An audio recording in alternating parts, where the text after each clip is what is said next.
believe that we will offer the best possible hospitality and absolute security for the participants. The world is facing its deadly surge in violence since World War II. In 2024, 61 armed conflicts erupted across 36 countries, the highest number in more than 7 decades.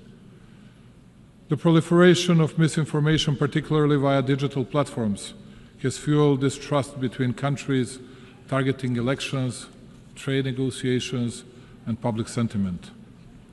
Serbia believes in pragmatic cooperation, finding common ground even where disagreements persist. People around the world are frustrated with governments and businesses, and they want a better future for themselves and their families. The best way to deliver that is through collaboration across nations. We live in times of the most difficult conflicts and the most difficult divisions within countries, continents, and regions since the foundation of the UN. A particularly worrying thing is a fact that, provoked by different factors, we have the deepest and the most difficult divisions within each society, with, most often, extremely violent consequences of actions of mutual non-understanding, non-communicating, and distancing from what used to be accepted as elementary decency and behavior in both country-to-country and people-to-people relations. The world is divided, believe it or not, less by ideological, but much more by emotional, hate-driven differences caused by undermining of countries, societies, elementary moral values as well. In each village and hamlet worldwide, and particularly with the members of the citizens' alleged elite, at least it used to be the case, no matter who dies of natural causes, and especially if someone dies in an accident or gets killed, the biggest part of the society felt the need to pay their respect to the deceased, even those who didn't think highly of the respective person during his or her lifetime. Today, we are witnessing the unprecedented wonder, a sick expression of joy for the crime committed against an innocent person. The example of Charlie Kirk is the best confirmation of that. He was savagely assassinated just because his killer didn't like his ideas.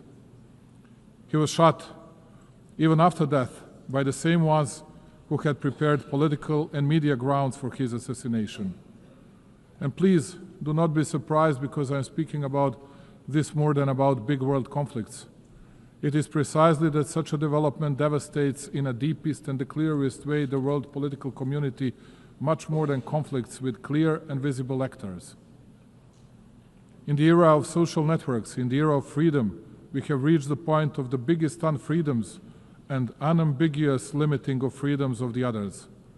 How can it be possible that, let's say, ABC television hosts get bigger media attention in the US than the attempted assassination against, let's say, President Trump? Who are these shadow rulers who impact the key political movements and who want to run the world and each country individually, and almost as a rule without the people's will and legitimacy?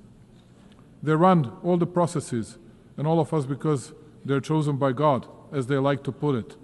The elite and other people who are, I suppose, incapable of choosing their own path. Those are extremely dangerous things, which will lead to further dissolving of our societies and our countries, but also the overall world politics. It was mostly spoken here about Palestine and Israel. Both are our friends. And I cannot easily, because of more likes on social networks, nor I want to take sides and speak about good and bad people just because it brings us another point in daily politics. But speaking of which, let me bring you back to the beginning of this part of my speech. Big pro-Palestinian demonstrations were held in Italy during the past weekend. People were shouting Gaza, Gaza, but at least in Milan, some of them did not even think of Gaza. The only thing that was on their mind was demolishing and burning down of what the Italian people had created for centuries, just because it is popular to be against the government and take part in some kind of violence. And when otherwise very composed Italian Prime Minister Giorgia Meloni calls such hooligans, rightly so, thugs, we all ask ourselves what the next stage would be like and what awaits us in the future. During the past month, Serbia was facing unrest and attacks against the constitutional order. In spite of the violence exerted by the protesters, we try to find a significant share of blame in myself, ourselves, and in us running the country. I wanted to listen, and I understood the message of the people in the streets. That is why, just like here at the United Nations, I believe that the dialogue between the nations and countries has no alternative. I offer dialogue and unconditioned discussion on all the topics of significance for our society to people who think differently, and I'm absolutely certain that in the upcoming period we will overcome all the difficulties from the past months. Progress on global challenges is uneven. Financing is dwindling, the UN budget is constrained, and smaller nations often lack access to the tools and support that richer countries enjoyed, particularly in the energy transition. Climate change is not just a statistic for Serbia and the Balkans, it is a lived reality marked by droughts, floods, and energy insecurity. Sustainable economic growth is essential, not optional, for climate resilience and well-being. For us, partnerships are defined by commitment, not hierarchy. We are a place where East and West collaborate on concrete projects from clean energy to infrastructure and digital transformation, when we will continue to build on this foundation. At a time when the UN seeks to inspire trust globally, these practical, results-driven partnerships strengthen confidence at home and abroad. Distinguished colleagues, alongside many other member states, especially those who do not belong among great powers, Serbia is adamant in pointing to the importance of and respect for the fundamental principles and rules of the Charter of the United Nations. Perhaps it is only too proper to repeat today what we committed to 8 decades ago. The principles and rules of the Charter are valid equally for all states, large or small, for all political powers or levels of development. With a feeling of deep pride, my country continues to commit to a consistent implementation of international norms, notwithstanding the fact that it too is facing a lack of fairness and double standards. In words and deeds, and on a number of occasions, Serbia has recommitted to respecting the sovereignty and territorial integrity of all UN member states, the fundamental principles of the Charter. In doing so, my country expects all the states to respect its sovereignty and territorial integrity, which I have the pleasure to note most of them do, and to which I owe my profound gratitude. After all, as I said on many previous occasions, the respect of the Charter of the UN is not a matter of choice. Rather than that, it is a universal and binding obligation of us all. Number two, territorial integrity is not a principle measured by power. It is the measure that restrains power. If the principle of territorial integrity is applied selectively, it ceases to apply at all. Its violation in one place becomes justification for conflict everywhere. Undermining it does not create exceptions. Rather, like in the case of Serbia, it creates precedents, dangerous ones. Serbia is well aware of the price paid in this regard of international law and multilateralism. 26 years ago, my country fell prey to a brutal aggression by NATO. It opened a Pandora box of sorts, whereby the very postulates of international law were unscrupulously undermined and the principle of territorial integrity brought into question. The consequences of such actions of those who consider themselves untouchable at the time are felt today as well. Even though small in respect of global powers, Serbia is not deterred from commitment to the principles of international law. We firmly believe that they should be respected in every situation, without exception and selectivity. As a persistent drop can shape stones over time, so does our perseverance in defending universal norms help assert their durability.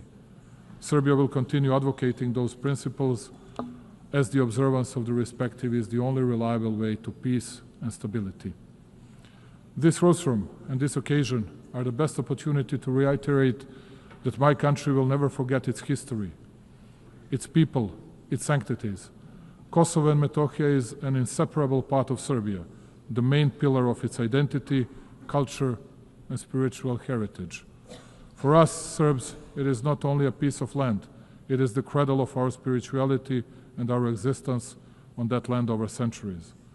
Our concern is not only moral and historical, it is humane too. It is with a heavy heart that I advise of the dramatic circumstances in which the Serbs of Kosovo live today. Day in, day out, they are denied basic human rights, the right to life, freedom of movement, the right to education and health protection, access to workplace and property. They live in isolation. Basic foods and medicines are in short supply, while children grow up in a fear and uncertainty. Their situation is not only local by nature, it touches upon the conscience of the entire international community and is a test of its readiness to fend for the innocent and helpless. We witness ethnic violence suffered by the Serbs almost every day. It is frightening in size and scope. The Serbs are physically attacked, intimidated, arrested unlawfully, their property is confiscated, and their rights to language, education, and cultural expression limited. The Serbs are often discriminated against, too. The practice sets the stage to make life in Serbian communities more difficult, as they are denied basic services, taxed exorbitantly, and erected hurdles and obstacles too. This is aimed at creating fear and pressure, and by extension change the demographic picture and force the Serbs to flee Kosovo and Metohija. Serbia therefore calls on the international community to take concrete and resolute measures to stop the violence in order to ensure security and rights of all peoples in Kosovo and Metohija. Compassion is not good enough. We need deeds and protection mechanisms. Notwithstanding the continuous, open and obvious violations of UN Security Council Resolution 1244, Serbia continues to believe in dialogue under the European Union auspices. It has no alternative, and if true and committed, it is the only way to a just and sustainable solution in line with international law and with full respect for mutual obligations.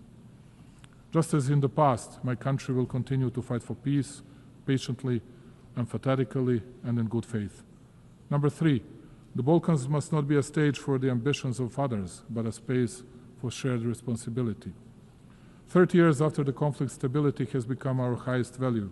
The nations of the Balkans deserve the right to shape their future free from external patronage through cooperation, mutual respect, and regional ownership. Distinguished colleagues, cooperation, dialogue, and mutual confidence are perceived as main levers of international relations also on the regional level. We consider that our region should look to the future while we continue to work to the benefit of all citizens and economic interlinkage. To paraphrase Indira Gandhi, who once said that one cannot shake hands with a clenched fist, let me say that Serbia will keep its hand extended, the hand reaching over divisions and borders, devoted to stability and prosperity for all those who strive for a positive agenda and a vision of common European future. The stability of our region is of paramount importance for us. As a guarantor of the Dayton Peace Agreement that we signed 30 years ago, we shall always work toward its full implementation and respect for the rights of all 3 constituent peoples in Bosnia and Herzegovina, Serbs, Bosniaks, and Croats. Unilateral acts and the abuse of authority contrary to the letter of the agreement are not conducive to peace and bring about new tensions. Only by the agreement of Bosnia and Herzegovina's people and entities can the stability and functioning of that country be guaranteed. Absence of dialogue and unilateral initiatives without agreement by all interested sides, in particular the initiatives that take advantage of international organizations, are but a step back to a painful past and create new divisions. Serbia will use all diplomatic means to prevent these activities from taking place as they undermine regional dialogue, the process of reconciliation and understanding. We shall not hesitate in our resolve to promote regional stability in an effort to contribute to global security. For exactly 30 years now, and in this distinguished institution and everywhere else, a false campaign has been ongoing against both the Republic of Serbia and Republika Srpska, the entity within Bosnia and Herzegovina. All over the world, everywhere, countless times, you could hear how, as they used to say, from well-informed sources, they heard that it was only a matter of days before Serbia would attack someone in the region, and that Republika Srpska and its leadership would violate the territorial integrity of Bosnia and Herzegovina. And all this time, it has been a lie, a real smokescreen intended to enable international representatives who are not elected by the people to deal with legitimate representatives of the Serbian people, one of the 3 constituent peoples in Bosnia, imposing sanctions against them, believe it or not, replacing them from the positions the people elected them to, and conducting criminal proceedings and issuing convictions for words spoken for verbal offenses. Thus, all of you are witnesses to a fact that for 3.5 years since the beginning of the conflict in Ukraine, we have been hearing stories that we, as an alleged Russian puppet, will attack someone in the region, which of course did not happen and will not happen. The only thing we have never heard is an apology from those who spread such falsehoods, and it is quite certain that we will never hear one. Let me reiterate, Serbia is a free, independent and sovereign country that makes its own decisions independently. We are committed to our European path. We do not plan to attack anyone, but equally, we will not allow anyone else to threaten our freedom and our country. Number 4, the world is changing and the United Nations must evolve to remain a pillar of global stability.